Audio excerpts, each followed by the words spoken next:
네, 테마 2번 행정상 법률관계의 당사자에 대한 설명입니다.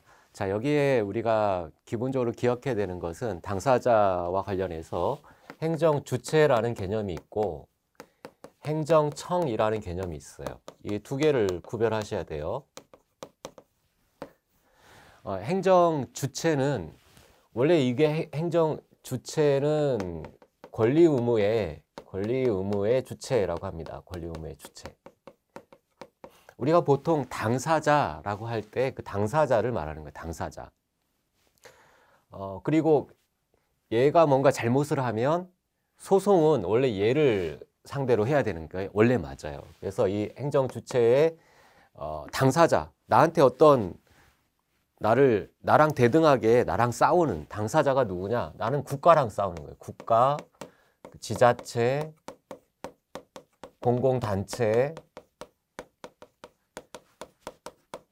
뭐 영조물 법인이라든가 영조물 사단이라든가 재단이라든가 영조물 법인 이런 단체, 재단 등의 조합, 공공조합 등의 단체.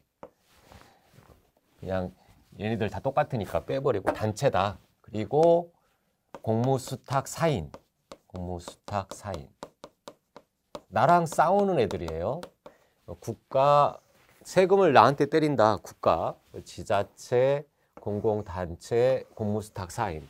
이런 애들이 행정주체이고, 얘들과 내가 싸우는 겁니다. 근데 이제 법적인 분쟁이 발생했을 때 항고소송이나 그 처분에 대해서 취소소송을 제기한다라고 할 때, 얘들하고 원래 싸워야 되는데, 얘들이, 자, 이 국가 안에 장관들이 있잖아요. 장관. 뭐, 행안부 장관.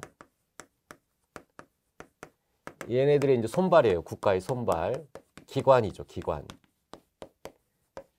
그래서 누군가가 예를 들면 누군가가 나를 길 가는데 주먹이 날라와서 내 이빨이 부러졌다. 아무 이유도 없이. 그러면 나는 누구랑 싸우죠?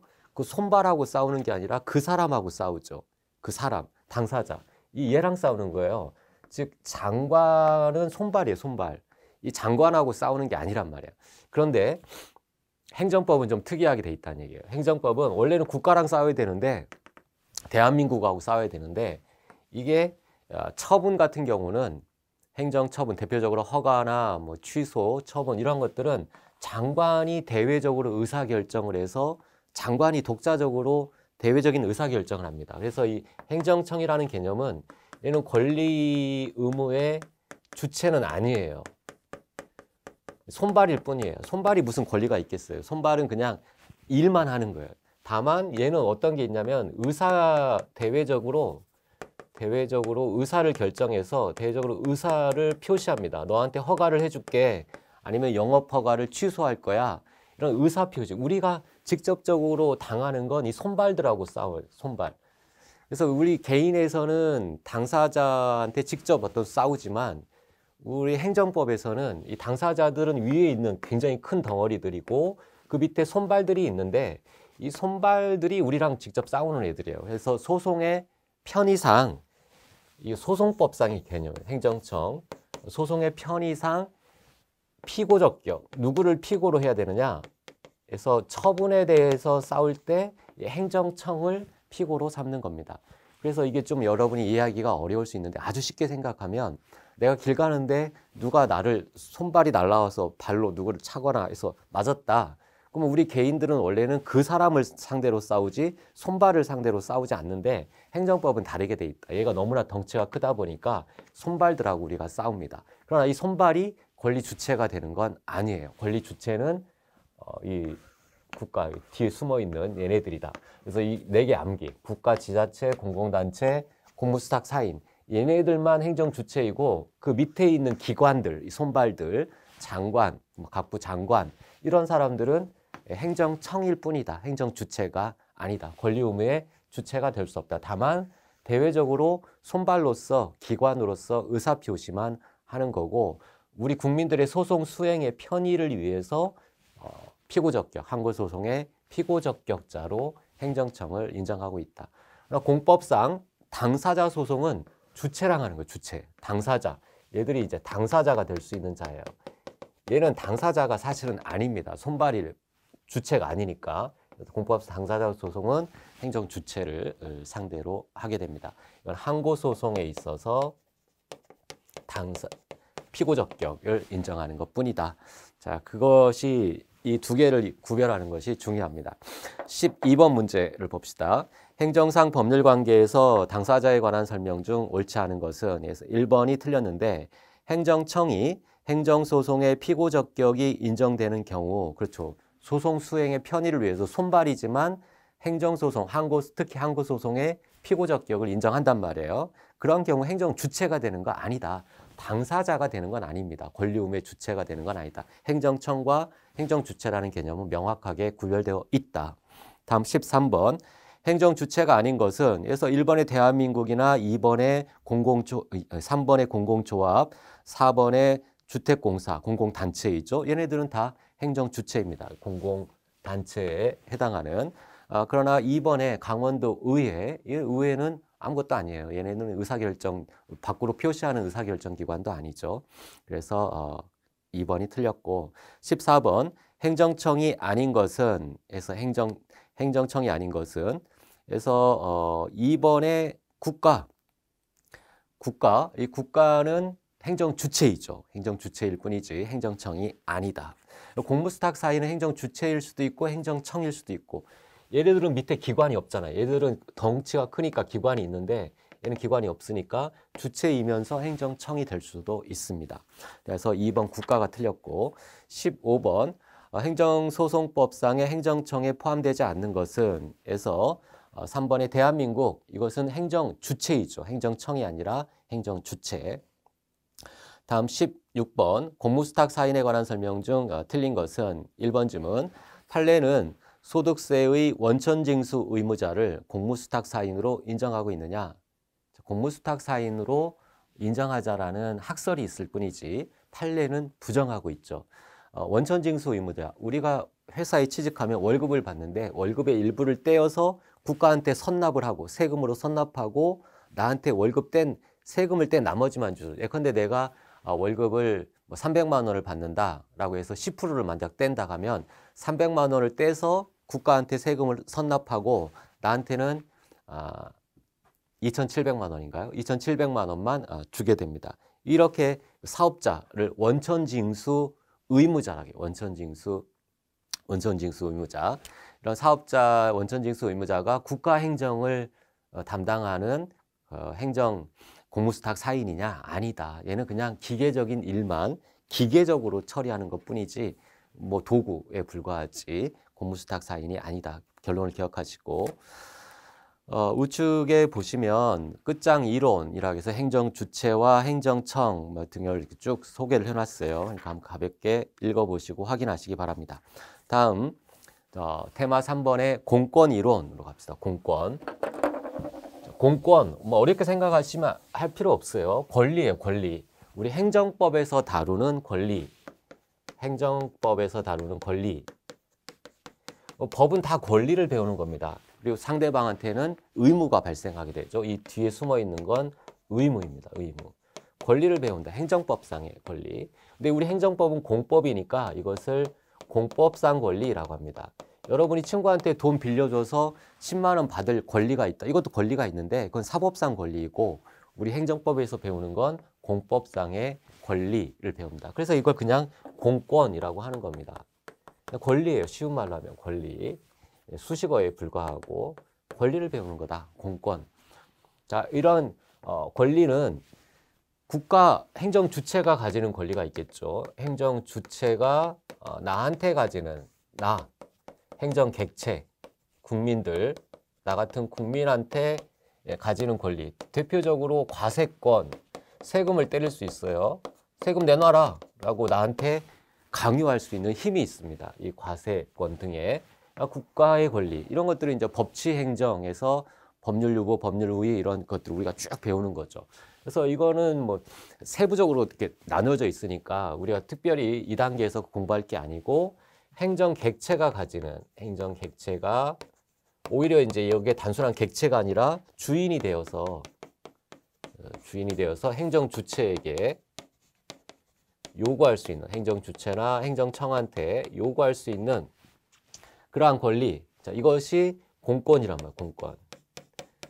이 공권인데 개인들이 가지는 권리죠. 그래서 주관적 공권이라고 수식어를 붙이는 것 뿐입니다. 그냥 권리예요, 권리. 우리들이 국가나 지자체 등에게 요구할 수 있는 권리, 주관적 공권. 자, 권리. 권리라고 하려면 어떠한 요건을 갖춰야 되느냐? 강행법규가 있어야 되죠. 너 이거 해. 의무로. 한쪽에는 의무를 부과하는 거예요. 근데 국가 등에게 의무를 부과하는 강행법규. 그냥 훈시 규정이 아니라 강행 규정이 있어야 됩니다. 강행 규정. 그리고 이 강행 규정이 의무를 부과하는 거예요. 국가나 지자체 등에게 행정청에 의무를 부과하는 건데 이 의무 부과가 단순히 공공의 질서를 유지하기 위한 의무라면 나한테 권리가 생기진 않아요. 행정 주체에게는 의무가 생기지만 나한테 권리가 생기진 않아요. 나하고 아무 관계가 없으니까. 그래서 이 강행 규정만으로는 부족하고 이 강행 규정이 개인의 이익을, 나의 이익을 보호하는 그러한 성격을 가지고 있어야 돼요. 강행 규정과 사익보호성, 이 두 가지 요건을 갖추면 나한테 공권이 생긴다, 권리. 첫 번째, 강행 규정만 있으면 행정 주체는 의무를 지지만 그렇다고 해서 내가 권리, 관철시킬 수 있는 권리가 생기진 않습니다. 나한테 권리가 생기려면 이 강행 규정이 나의 이익을 보호하는 성격을 띠고 있어야 된다. 순수하게 객관적 질서, 국가 질서 유지에만 초점이 있으면 나한테 권리가 생기진 않아요. 이 두 가지 요건이 갖춰지면 공권이라고 합니다. 자, 이러한 공권 이론에 대해서 17번 문제를 봅시다. 개인적 공권, 우리가 가지는 공권에 대한 설명 중 틀린 것은 에서 3번이 틀린 정답지예요. 청구인의 주거지와 건축선을 경계로 하여 인정하고 있는 건축물이 건축법을 위반하여 청구인의 일조권을 침해하는 경우 피청구인, 행정주체, 행정청, 피청구인에게 건축물에 대하여 건축법에 근거하여 시정명령을 해줄 것을 청구, 거기에 밑줄. 내가 이 건축법 위반했다, 시정명령을 내려달라라고 시정명령을 신청했어요. 청구했으나 피청구인이 시정명령을 하지 않았다, 부작위 또는 거부했다는 이야기예요. 이에 대해서 피청구인의 시정명령 불행사는 부작위는 위법한가, 상대방이 의무를 불이행하고 있는 게 위법하냐, 의무가 있어야 되죠. 다른 한편으로는 나한테 권리가 있어야 됩니다. 내가 시정명령을 청구할 수 있는 신청권, 이걸 뭐라고 하죠? 법규상, 조리상. 이 강행법규는 굉장히 넓게 인정하는 거예요. 넓게. 법규상, 조리상, 신청권이 강행법규가 있을 때 사익보호성까지. 그래서 법규상, 조리상, 신청권, 나한테 공권이 있어야 된다. 그런데 아무리 법조문을 따져봐도 이 행정청에게 의무를 부과하고 나한테 권리를 인정하는 그런 걸 찾을 수가 없다. 신청권이 없다는 얘기예요. 신청권이 없으니까 상대방도 상대방에게는 의무가 없고, 따라서 부작위를 했다 하더라도 그것은 법에서 문제 삼을 만한 부작위, 거부가 아닙니다. 그래서 법적으로 다툴 수가 없다. 다음 넘기면 18번 문제. 공권에 관한 설명으로 틀린 것은 2번이 틀린 정답지예요. 석유 판매업자의 지위를 승계한 자. 자, 석유 판매업의 지위. 석유 판매 허가를 받았다. 이 허가가 두 가지 종류가 있죠. 사람한테 나가는 대인적 허가와 물건에 나가는 대물적 허가. 대인적 허가, 대물적 허가가 있는데 이것이 다른 사람한테 승계될 수 있느냐, 다른 사람한테 이전될 수 있느냐. 대인적 허가는 그 사람한테만 나간 허가니까 다른 사람한테 이전될 수가 없죠. 승계가 안 돼요. 하지만 대물적 허가는 물건에 대해서 나가는 거니까, 주유소라는 건물에 대해서 나간 거니까 그 주유소가 양도되면 허가도 같이 넘어간다. 석유 판매업도 마찬가지. 그래서 이것은 승계가 허용된다. 그래서 2번 질문은 석유 판매업, 주유소, 대물적 허가예요. 그러니까 대물적 허가니까 주유소를 산 사람, 양수받은 사람한테는 허가가 승계되게 됩니다. 그래서 지위를 승계한 자에 대하여 종전 석유 판매업자가 유사 석유 제품을 판매하는 위법 행위를 하였다라는 이유로 사업 정지 등의 제재 처분을 할 수 없는가? 아니죠. 그대로 승계받았으니까 하자도 승계받는 거 하자. 내가 법을 위반하지는 않았지만 전 영업자가 앞서 이전의 영업자가 위반을 했다면 그 위반을 근거로 해서 나한테 영업정지나 뭐 그러한 허가 취소 처분을 당할 수가 있습니다. 그래서 2번 틀렸어요. 19번 개인적 공권의 특징으로 볼 수 없는 것은, 자, 개인적 공권은 우리가 사건과 달리 사건과 공권은 다르죠. 내가 친구한테 10만 원 빌려줘서 돈 받을 게 있다. 얼마든지 포기해도 돼요. 내 자유, 내 자유. 다른 사람한테 아무런 영향, 해를 끼치지 않잖아. 하지만 공권은 이건 나만의 권리가 아니라 어떤 국가 전체와 관련된 겁니다. 예컨대 고문받지 않을 권리가 있는데 나 고문해 주세요. 내가 포기할 테니까 나 고문해 주세요. 이렇게 곤란하잖아요. 이런 포기가 허용되지 않는 특성이 있다. 이런 특성들이 어떤 게 있느냐. 그래서 동그라미 1번에 포기가 제한되고 동그라미 3에 이전이 제한, 대인적 허가 같은 건 이전이 제한되잖아요. 그리고 동그라미 4에 보호의 특수성, 뭐 이런 것들이 있다. 그러나 동그라미 2에 불행사하면 제재를 받느냐? 투표권, 여러분 투표하러 안 가면 벌 받나요? 그렇지 않죠. 불행사했다고 해서 제재를 받는 건 아닙니다. 제한을 받는 건 아니에요. 그래서 2번이 틀렸습니다. 20번, 다음 중 행정 개입 청구권. 자, 행정 개입 청구권과 무하자 재량 행사 청구권, 이 두 개가 시험에 아주 잘 나오죠. 재량 행위와 관련해서 행정청이 일정한 A라는 행위를 함에 있어서 해도 되고 안 해도 되고, 즉 결정 여부를 결정할 수 있고 또 선택 할 때 얼마만큼 할 것인지, 어느 강도로 할 것인지 범위를 선택할 수 있는 재량이에요. 재량. OX 할 수도 있고 안 할 수도 있고, 한다고 할 때 어느 범위까지 할 것인지, 이러한 재량이 있는데, 이 재량의 영역에서는 쉽게 얘기하면 우리 국민 행정 객체 입장에서는 요구할 수가 없게 되는 거죠. 요구할 수 없으면 신청권이 없는 거고, 그러면 공권이 인정되지 않는 거예요. 과거에 이렇게 봤었는데 오늘날은 이런 공권의 범위를 확장하고 있습니다. 국민의 기본권, 권리 의무가 많이 더 크게 보장되고 있어요. 다른 측면으로 하면 문제가 발생했을 때 소송으로 우리가 권리구제 받을 수 있는 범위가 넓어지고 있다는 얘기예요. 그래서 공권을 확대해야 우리가 권리구제가 넓어지는 겁니다. 권리구제. 소송으로 다툴 수가 있게 된다. 이런 공권의 확대, 특히 재량행위의 영역에서 공권의 확대와 관련돼서 논의되는 것이 무하자 재량행사. 재량을 행사해달라. 야, 네가 행정주체, 행정청, 너 재량 있는 거 맞아. 할 수도 있고 안 할 수도 있는데 또 하면 얼마만큼 나한테 뭐 3개월의 영업정지를 내릴지 6개월의 영업정지를 내릴지 네 자유인데 대신에 하자 없이 재량권을 행사해라. 무하자 재량행사. 만약에 하자가 있으면 아무리 재량이라 하더라도 위법할 수 있다. 내가 다툴 수 있다. 이렇게 공권을 확대하는 논의입니다. 무하자 재량 행사 청구권, 재량 행사를 요구할 수 있는 권리죠. 그 다음에 행정 개입 청구권, 행정 개입 청구권. 개입을 해달라 플러스 적극적인 행위를 해달라라고 요구하는 겁니다.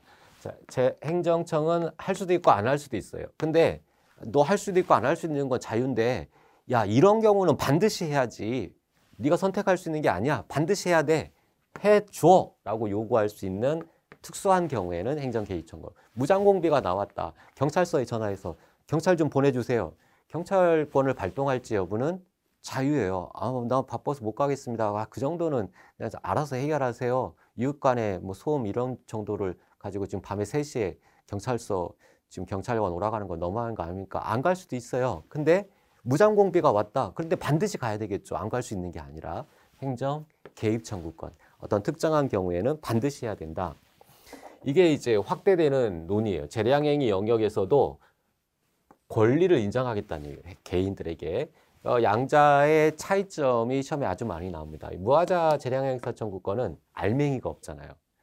자, 행사할 때 나 차별하지 말고 좋게 해주세요. 합리적으로 해주세요. 뭐 어떤 게 합리적인지 그 알맹이는 없어요. 그래서 이걸 형식적 권리다라고 합니다. 형식적 권리.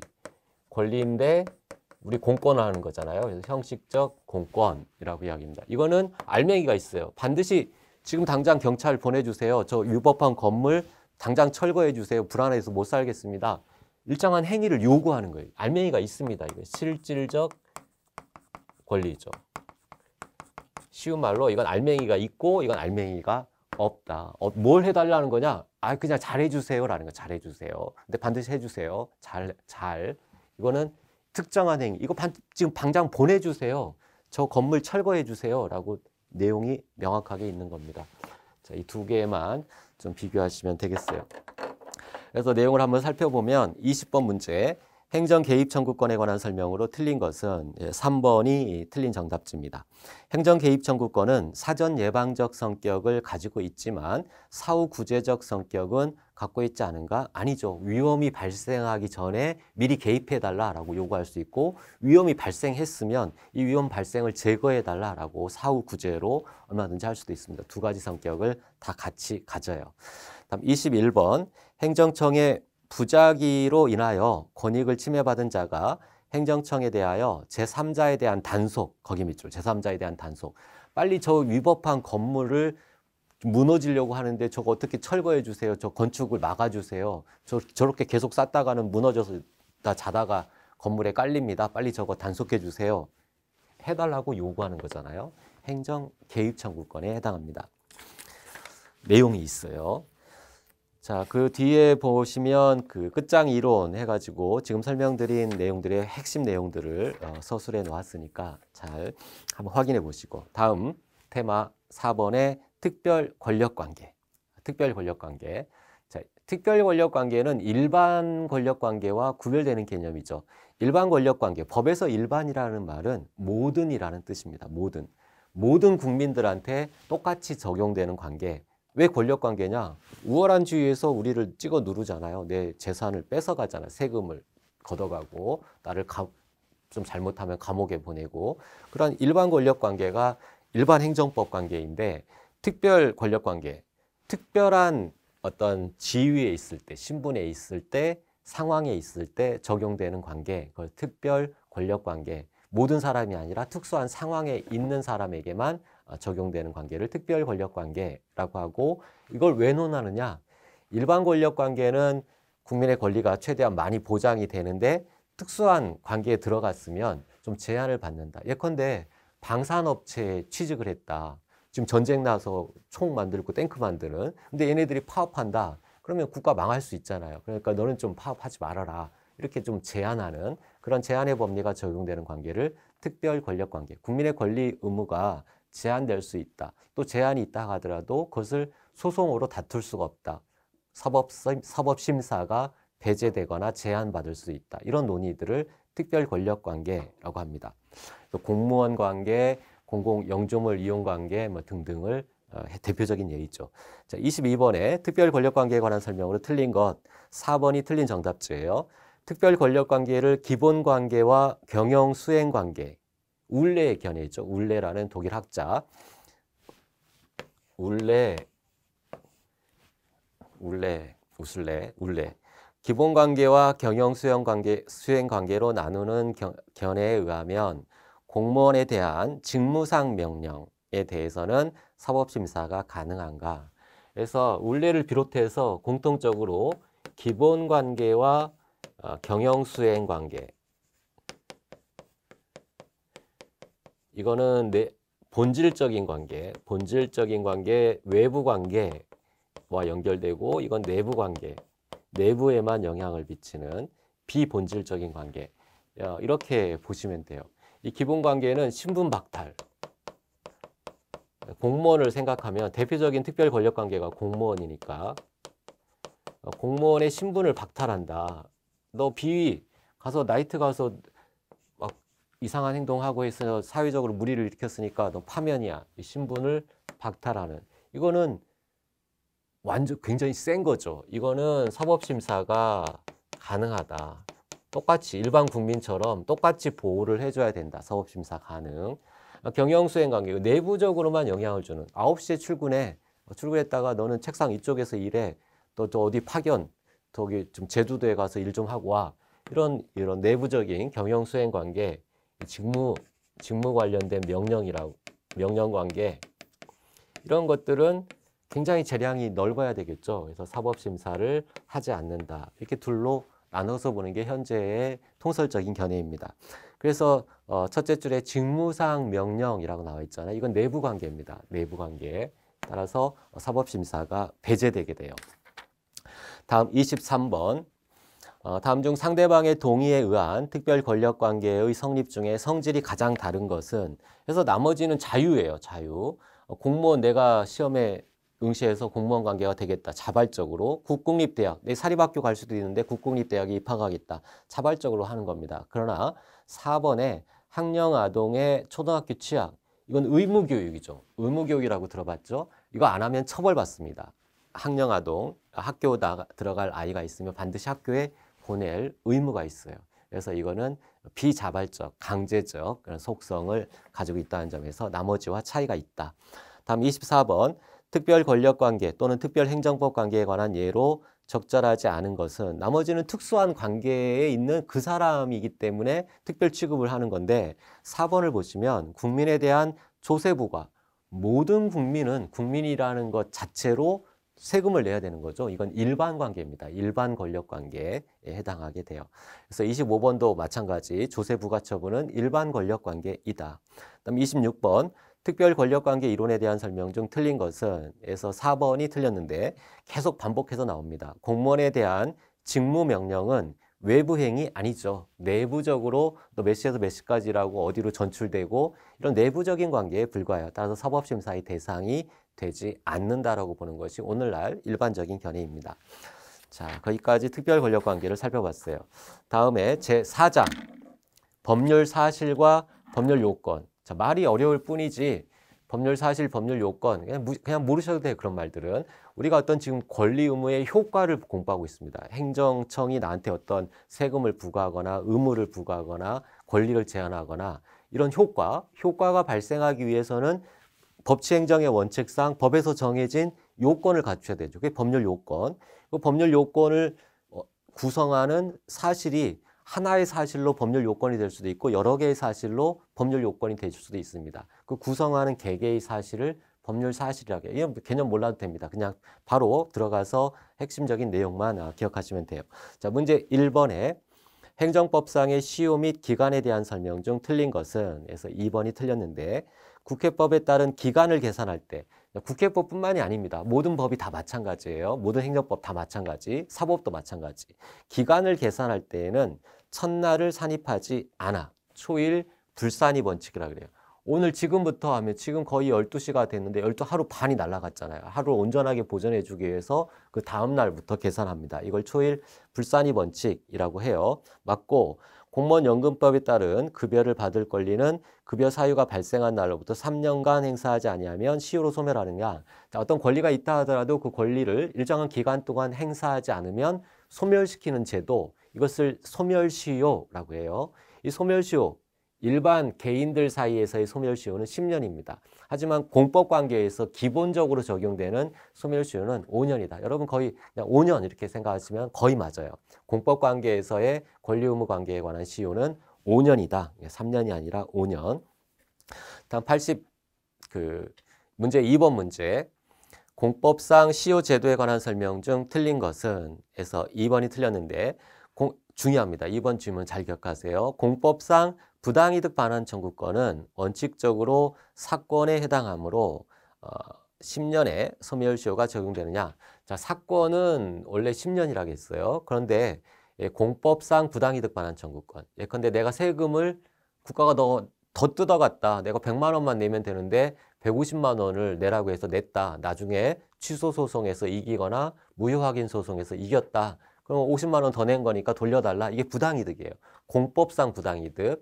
공법상 부당이득 반환 청구권의 성질에 대해서 우리 판례는 공권으로 보지 않고 사건으로 봐요. 학설은 공권으로 보는 견해가 우세한데 판례는 사건으로 본다. 사건. 그러면 사건이니까 10년의 소멸시효냐? 아니다. 국가와의 관계잖아요. 국가와의 관계에서 발생하는 거니까 5년으로 봅니다. 자, 논리는 조금 수정하는 거예요.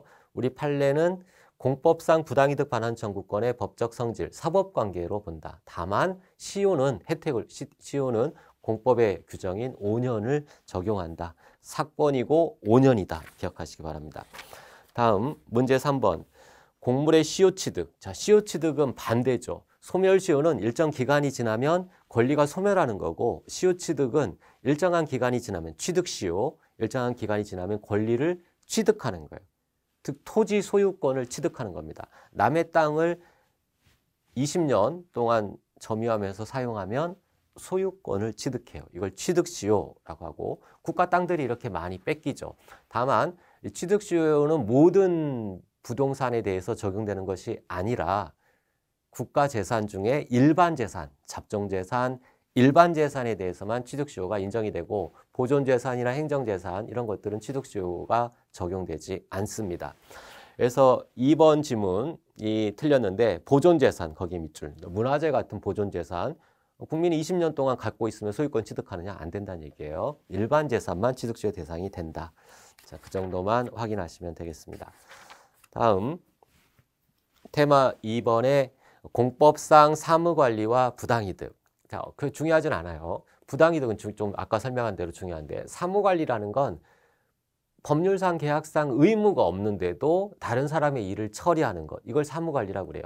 그 사람의 이익을 위해서, 다른 사람의 이익을 위해서 그 사람의 사무를 처리하는 것, 의무 없이 사무를 처리하는 것, 이걸 사무관리라고 합니다.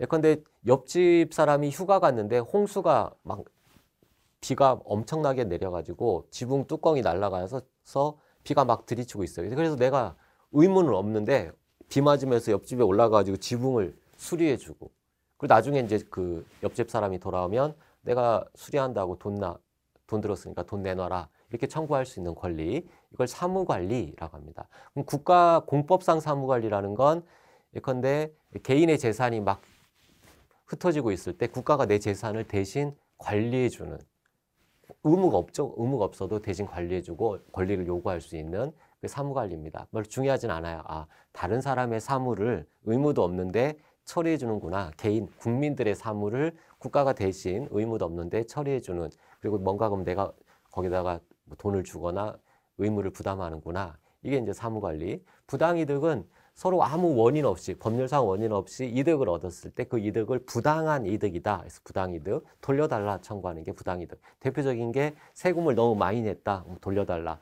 과세처분을 무효, 취소, 소송에서 승소하면 돌려달라라고 요구할 수 있는 공법상 부당이득 반환 청구권입니다. 자, 문제 4번에 부당이득에 대한 설명으로 틀린 것은, 그래서 2번이 틀린 정답지예요. 개발부담금 부과처분이 취소된 경우. 자, 부담금, 돈을 냈어요. 세금처럼. 냈는데 그게 취소됐다. 그럼 돌려달라. 법률상 원인이 없다. 돌려달라. 라고 청구할 수 있는 부당이득 반환 청구권이 발생하겠죠. 취소된 이상 그 이후에 부당이득으로서 과오납금 반환에 관한 법률관계는 단순한 민사관계에 불과한 것이 아니므로. 틀렸죠. 우리 판례는 민사, 사건으로 본다. 그래서 사건으로 본다. 따라서 사건이니까 민사소송으로 처리한다. 다음 문제 5번. 공법상 사무관리의 예에 해당하지 않는 것과 관련해서 대표적인 예가 그 동그라미 3번 질문을 보세요. 사립병원이 행하는 행여병자의 보호. 행여병자, 병자를 돌볼 의무는 없는데 보호해준다. 그리고 4번에 사인이 행한 조난자의 구조치, 이런 것 등등이 의무가 없는데 다른 사람을 위해서 선한 사마리아인 같이 내 길 가는데 누가 죽어가고 있다. 그 사람 구조해줄 의무는 없어요. 근데 도와줬다. 이렇게 좀 병원에 데려다 주고 이런 다른 사람의 사무를 대신 처리했다. 이게 사무관리입니다. 그러나 그 사람한테 이익이 되기 위해서, 저 사람을 도와주기 위해서, 그걸 사무관리 의사라고 그래요. 그 사람을 도와주기 위해서 사무를 처리해야 되는 거예요. 그래야만 사무관리가 성립합니다. 근데 1번 질문이 틀린 정답지인데, 시청의 착오에 의한, 착오의 밑줄, 착오에 의한 사유지의 도로 편입. 지금 개인 땅을 국가 땅인 줄을, 지자체 땅인 줄 알고 잘못 알고 착오로 이걸 도로로 길 닦아서 사람들 쓰게 만들었어요. 이게 그 사람을 위한 사무관리냐? 그 사람을 위해서 한 게 아니잖아요. 사무관리 의사가 없습니다. 착각으로 한 거예요. 착각. 이 착각은 사무관리 의사가 없어서 사무관리가 성립하지 않아요.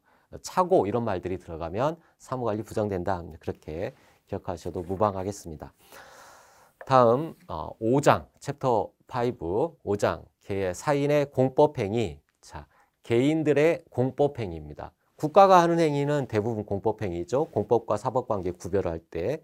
그런데 이제 개인들이 하는 행위 중에 친구들한테 돈 빌려주는 사법행위가 아니라 공법의 규율을 받는 공법행위, 대표적으로 신고가 중요하죠. 수리를 요하는 신고냐, 요하지 않는 신고냐, 이것들이 핵심, 아주 자주 출제되는 쟁점이죠.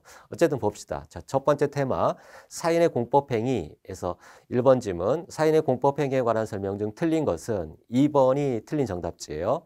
전역 지원의 의사표시가 진이 아닌 의사표시.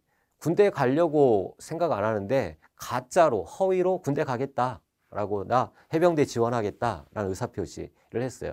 이게 무효냐?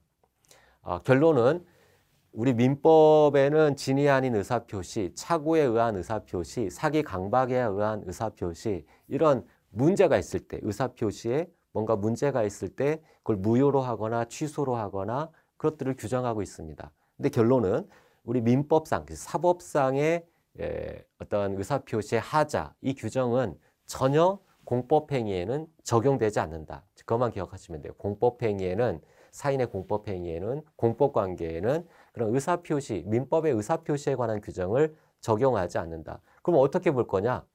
일률적으로 봐요. 표시된 대로 유효하다. 마음속에 어떤 생각을 갖고 있는지 물어보지 않고 어떻게 썼어? 착각으로 내가 100만 원이라고 썼습니다. 10만 원이라고 쓸 걸 100만 원이라고 착각으로 썼습니다. 그럼 민법에서는 좀 달라요. 그러나 행정법에서는 뭐 착각이고 뭐고 중요하지 않아. 너 100만 원 썼잖아. 100만 원으로 효과를 인정하는 그런 구조예요. 그래서 그 2번 지문에 진이 아닌 의사표시라면 무효의 법리를 선언한 민법의 규정에 따라 무효로 봐야 되느냐? 아니다. 민법 규정을 적용하지 않고 표시된 대로 유효한다라고 봐줍니다. 다음 2번 문제, 사인의 공법행위에 관한 설명으로 틀린 것은, 자, 1번이 틀렸는데 행정청은 허가의 요건을 갖추지 못한 신청서가 제출된 경우 즉시 반려해야 되느냐?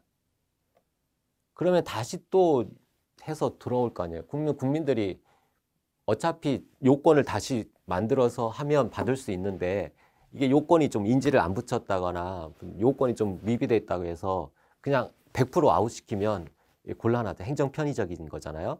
반드시 반려해야 되는 게 아니라 보정을 요구해야 됩니다. 이러한 부분이 잘못됐어요. 고객님 이게 잘못됐으니까 이거 빨리 보완해서 오시면 그때 받아주겠습니다. 이렇게 보정, 수정해달라라고 수정을 요구해야지 반려, 이거 요건 안 됐으니까 아웃입니다. 그렇게 하면은 그건 곤란하다는 이야기예요. 보정을 명해야 됩니다. 다음 3번 문제, 사인의 공법행위에 대한 설명으로 틀린 것은 1번 지문이 틀린 정답지예요. 자기완결적 신고. 자, 자기완결적 신고는 수리를 자체 완성적 신고라고도 하고 수리를 요하지 않는 신고라고 하죠. 그래서 여러분 머릿속에 자체 완성, 자기 완결 뭐 이렇게도 얘기를 해요. 근데 뭐 어떻게 얘기를 하든지 간에 신고는 두 개입니다. 수리를 요하지 않는 신고와 수리를 요하는 신고를 말하고 이 자체 완성은 수리가 필요 없는 거죠. 자기 완결 신고, 대표적인 수리를 요하지 않는 신고의 다른 표현입니다. 그래서 1번 지문에 자기 완결적 신고, 즉 수리를 요하지 않는 신고의 경우에는 부적법한 신고라 하더라도 행정청이 수리했으면 신고 효력이 발생하느냐? 수리하고 상관이 없다는 얘기예요. 수리를 하든 안 하든 아무 관계가 없습니다. 이거는 요건을 갖췄느냐, 갖추지 않았느냐 이걸 가지고 판단해요. 근데 부적법하다고 나와 있죠. 요건을 갖추지 못했습니다. 그러면 효과가 발생하지 않아요. 다음 4번 문제, 사인의 공법행위에 해당하지 않는 거. 사법관계를 말하는 거죠. 2번에 건물 임대차, 내가 친구한테 건물을 빌려줬다. 이거 사법관계죠. 사인 간의 사인계약이 사법계약입니다. 공법계약이 아니에요. 공법행위에 해당하지 않는다. 자, 거기까지 해서 내용들을 봤고, 그리고 사인의 공법행위로서 신고, 그 다음 테마의 5번 문제 봅시다. 신고에 대한 설명 중 옳지 않은 것은 에서 2번이 틀린 정답지예요. 건축법에 따른 건축신고를 반려하는 행위는 항고소송의 대상이 되지 않는가. 자, 원래 신고했다가 반려했으니까, 거부했으니까, 제로가 됐으니까 아무 권리 침해가 없느냐. 국민의 권리를 제한하거나 의무를 부과하는 것만 처분입니다. 그런데 너 제로가 됐으니까 이건 뭐 전혀 불이익이 없어. 이거 너무 형식적이죠? 건축신고 반려되면 건축을 진행할 수가 없어요. 사실상 실질적으로 불이익을 받게 됩니다. 따라서 항고소송의 대상이 되는 처분, 거부처분에 해당한다고 봐요. 소송으로 다툴 수가 있습니다. 4번 질문 하나 더 추가해서 볼까요? 영업 양도에 따른 지위승계 신고를 수리하는 행정청의 행위는 양도 양수인 사이의 영업 양도 사실의 신고를 접수하는 행위에 그치는 것이 아니라 영업 허가자의 변경이라는 법률 효과를 발생시키는 것이다.